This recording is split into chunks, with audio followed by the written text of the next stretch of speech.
Welcome to Pratap classes. दोस्तों, Pratap classes के YouTube channel पर आपका स्वागत है। आज है 13 फरवरी 2026 और 13 फरवरी 2026 के जितने भी इंडिया और वर्ल्ड के जो करंट अफेयर्स के क्वेश्चन बनते हैं, आज उनका अपने डिस्कशन करेंगे।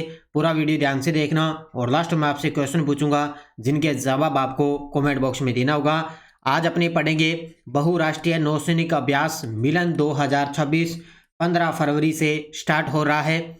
सेवा तीर्थ और कर्तव्य भवन 1 व 2 का औपचारिक रूप से उद्घाटन होगा आज, और 13 फरवरी को विश्व रेडियो दिवस सम्मेलन का आयोजन किया जाएगा। तो इनकी आज हम चर्चा करेंगे पूरे लेटेस्ट न्यूज़ के साथ में। डेली आपको सुबह ये 8 बजे की करंट अफेयर्स की क्लास आपको मिलती है। जो भी साथी bank, UPSC, SSGD, RAS, railway, first grade, SI exam, URO, वनपाल, एलडीसी, कोई भी एग्जाम हो, उन सभी एग्जाम के लिए ये क्लास आपको 15-16 मिनट की क्लास डेली आपको मिलती रहेगी। तो सभी साथी एक बार करेंगे सेशन को लाइक शेयर। सभी साथियों को प्यार भरा नमस्कार, गुड मॉर्निंग।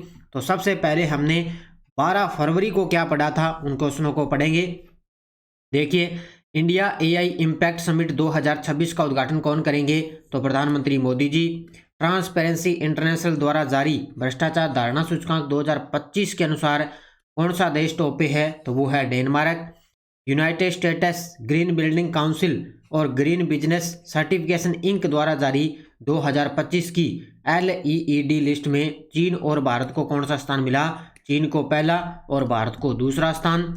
चंद्रयान 4 मिशन के लिए इसरो द्वारा चुने गए लैंडिंग स्थल का नाम क्या है? मॉनसमुटन। दिल्ली सरकार ने बालिकाओं के भविष्य को सुरक्षित रखने के उद्देश्य से कौन सी योजना की शुरुआत की? लखपति बिटिया योजना। केरल के पश्चिमी घाट क्षेत्र में हाल ही में किस नई ड्रैगन फ्लाई प्रजाति का औपचारिक वर्णन किया गया? वो है लिरियोथीमिस केरलेसिस। तो ये थे कल के क्वेश्चनों का रिवाइज हमने कर लिया। ये राष्ट्रीय अंतर्राष्ट्रीय current affairs all in one के नाम से टेस्ट सीरीज है। इसमें daily test, daily PDF, weekly test और मंथली टेस्ट आपको मिलता है। तो प्रताप क्लासेस का एप्लीकेशन डाउनलोड करके ये टेस्ट सीरीज आप जरूर ज्वाइन कर लेना। इसमें आपको 31 दिसंबर 2026 तक आपको करंट अफेयर्स है मिलेगा। ठीक है, ये 2025 का भी पूरा मिलेगा और 2026 का भी पूरा करंट आपको मिलेगा। जरूर आप ये ज्वाइन करें प्रताप क्लासेस का एप्लीकेशन डाउनलोड करके। अब करते हैं स्टार्ट आज की क्लास। 13 फरवरी 2026 और आज की क्लास का पहला क्वेश्चन आपके सामने। देखिए, भारत फरवरी 2026 में निम्न में से किन 3 प्रमुख अंतर्राष्ट्रीय समुद्री कार्यक्रमों की मेजबानी करेगा? ये गजब का प्रश्न है। ये देखो आपके सामने। तो भारत अभी फरवरी यानी कि 15 फरवरी 2026 से 3 प्रमुख अंतर्राष्ट्रीय समुद्री कार्यक्रमों की मेजबानी करेगा।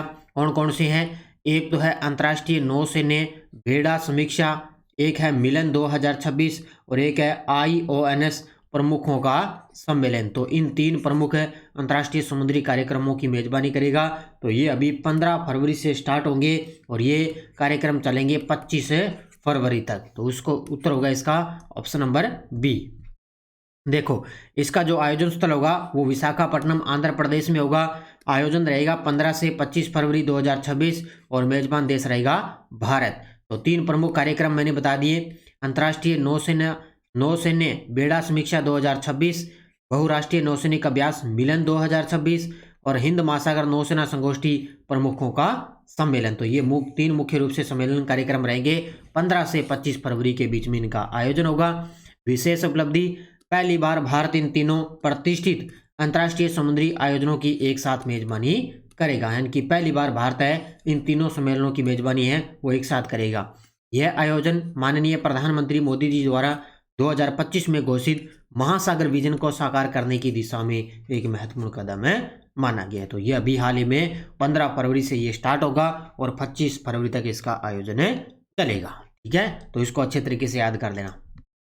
नेक्स्ट, 13 फरवरी को सेवा तीर्थ और कर्तव्य भवन 1 और कर्तव्य भवन 2 का औपचारिक उद्घाटन कौन करेंगे? ये लीजिए भी, आज है 13 फरवरी और 13 फरवरी को आज मोदी जी करने जा रहे हैं सेवा तीर्थ और कर्तव्य भवन 1 और कर्तव्य भवन 2 का औपचारिक रूप से उद्घाटन करेंगे। ये देखो आपके सामने तस्वीर के अंदर। इससे पहले कर्तव्य भवन 3 का उद्घाटन हो चुका है, लेकिन अब कर्तव्य भवन 1 आएगा और कर्तव्य भवन 2 आएगा। तो इसका आज 13 फरवरी को इसका उद्घाटन होगा और ये अपने देश के प्रधानमंत्री मोदी जी इसका उद्घाटन करेंगे। ठीक है, देखो एक तो सेवा तीर्थ है, उद्घाटन तिथि 13 फरवरी को, उद्घाटनकर्ता प्रधानमंत्री मोदी जी, उद्घाटन किए जाने वाले भवन सेवा तीर्थ, कर्तव्य भवन 1 और कर्तव्य भवन 2, इन तीनों का उद्घाटन होगा। सेवा तीर्थ में स्थित कार्यालय है प्रधानमंत्री कार्यालय है, राष्ट्रीय सुरक्षा परिषद सचिवालय है, कैबिनेट सचिवालय है, ये दोनों तीनों हैं। और कर्तव्य भवन 1 और कर्तव्य भवन 2 के अंदर इसके अंदर विभिन्न मंत्रालय स्थित है, यानी कि सेवा तीर्थ है ना, उसके अंदर ये तीनों शामिल है, और कर्तव्य भवन 1 और 2 है उसके अंदर अलग अलग प्रकार के मंत्रालय शामिल है। ठीक है, तो आज इनका उद्घाटन हो जाएगा प्रधानमंत्री मोदी जी के द्वारा। और एक और याद रखना, आपको पता है कि प्रधानमंत्री जो कार्यालय उसका नाम बदलकर अब क्या कर दिया, सेवा तीर्थ कर दिया है। अगला क्वेश्चन, विश्व रेडियो दिवस 2026 के उपलक्ष्य में 13 फरवरी 2026 को विश्व रेडियो दिवस सम्मेलन का आयोजन कौन कर रहा है? ये लीजिए भी, आज अपने बनाएंगे विश्व रेडियो दिवस। तो ये देखो आपके सामने तस्वीर में, क्योंकि आजकल तो आपको पता है जब जब फोन जो आ गए हैं, एंड्रॉयड फ़ोन है, इन्होंने रेडियो की जगह ले लिए, बिल्कुल रेडियो को टेलीविज़न को ख़त्म कर दिया, इनका ही सिस्टम सारा ख़त्म है, क्योंकि मोबाइल सब कुछ आपको पता है उससे सिस्टम होने लगा है। तो विश्व रेडियो दिवस 2026 के उपलक्ष्य में 13 फरवरी 2026 को विश्व रेडियो दिवस सम्मेलन का जो आयोजन है वो कौन करेगा? वो करेगा ऑल इंडिया रेडियो केंद्र है रायपुर, वो करेगा, इसका आज आयोजन करेगा। कब है? आज 13 फरवरी 2026 को।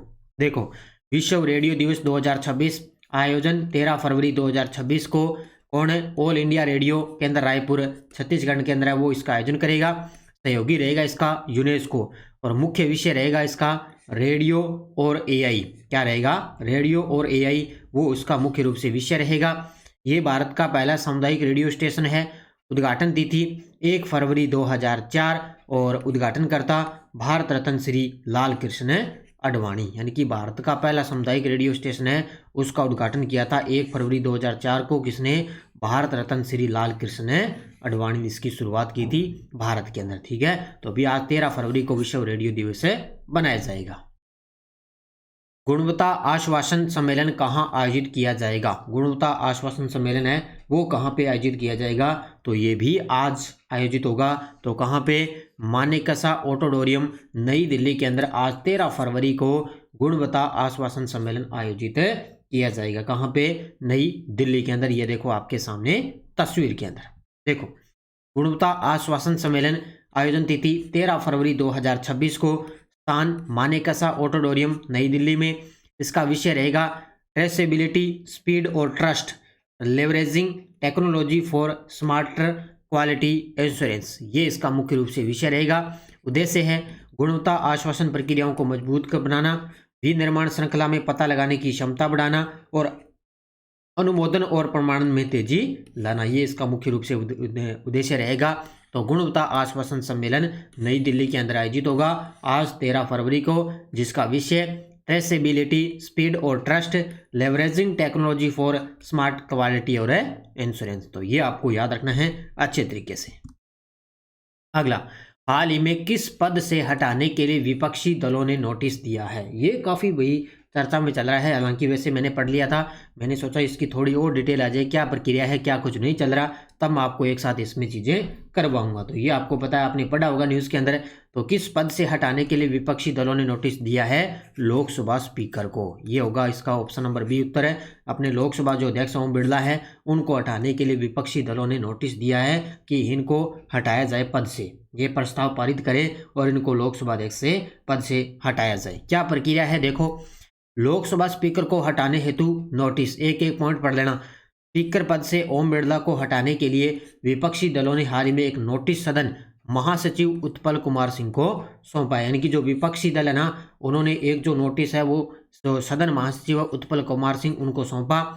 संविधान के अनुच्छेद 94C के तहत दिए गए इस नोटिस पर तकरीबन 120 सांसदों के हस्ताक्षर होने चाहिए। यानी कि जो लोकसभा स्पीकर है उसको हटाने का जो अनुच्छेद है वो है संविधान के अंदर 94C, याद रखना है इसको अच्छे तरीके से। तो इसमें क्या है, तकरीबन भी 120 सांसदों के हस्ताक्षर होने चाहिए। आगे की प्रक्रिया क्या रहती है? सबसे पहले नोटिस की भाषा और विशेष आरोपों की जांच सदन के जो उपाध्यक्ष हैं वो करते हैं, क्योंकि अध्यक्ष पर तो आरोप होता ही है, लेकिन जो उपाध्यक्ष है ना, वो सबसे पहले उसकी भाषा और विशेष जो आरोप लगाए हैं उस सदन की वो अच्छे तरीके से जांच करता है। क्योंकि फिलहाल लोकसभा में उपाध्यक्ष का पद रिक्त है, इसलिए ये काम चेयरपर्सन पैनल के सबसे वरिष्ठ सदस्य करेंगे। यानी कि अब वर्तमान में लोकसभा का जो उपाध्यक्ष का जो पद है ना वो रिक्त है, इसका काम जो चेयरपर्सन पैनल है उसके वरिष्ठ सदस्य करेंगे। नोटिस देने के 14 दिन बाद प्रस्ताव सदन में पेश किया जाएगा। इसी दौरान लोक स्पीकर है वो अध्यक्षता नहीं करेंगे, क्योंकि ये प्रस्ताव वगैरह चलते रहते हैं तो 14 दिन तक उनको सदन में पेश किया जाएगा और लोकसभा अध्यक्ष है वो इसके अंदर अध्यक्षता नहीं करेंगे।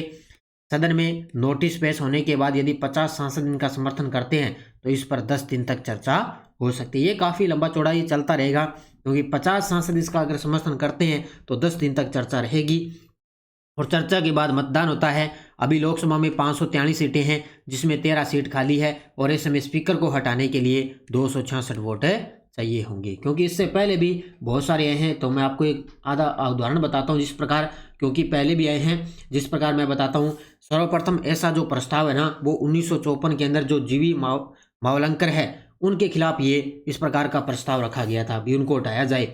लेकिन अभी तक भारतीय लोकसभा के इतिहास के अंदर है आज तक किसी भी स्पीकर के खिलाफ कोई भी हटाने का जो प्रस्ताव है वो पारित नहीं हुआ है, क्योंकि ये चलते रहते हैं छोटे बड़े, ये पारित होते नहीं है। ठीक है, अभी लोकसभा अध्यक्ष आपको पता है उनके खिलाफ लगाया तो हटाना मुश्किल है, क्योंकि इससे पहले भी इतिहास के अंदर अभी तक लोकसभा अध्यक्ष कोई बना है ना तो उसको हटाने का जो प्रस्ताव है वो पारित नहीं हुआ है। ठीक है, तो ये काफ़ी चर्चा में चल रहा है, इसके बारे में अच्छे तरीके से पढ़ लेना। अगला, राष्ट्रीय उत्पादकता परिषद 12 फरवरी 2026 को कौन सा स्थापना दिवस मनाएगी? राष्ट्रीय उत्पादकता जो परिषद है वो बनाएगी अपना 68वां स्थापना दिवस। उत्तर होगा ऑप्शन नंबर डी, कौन सा? 68वां।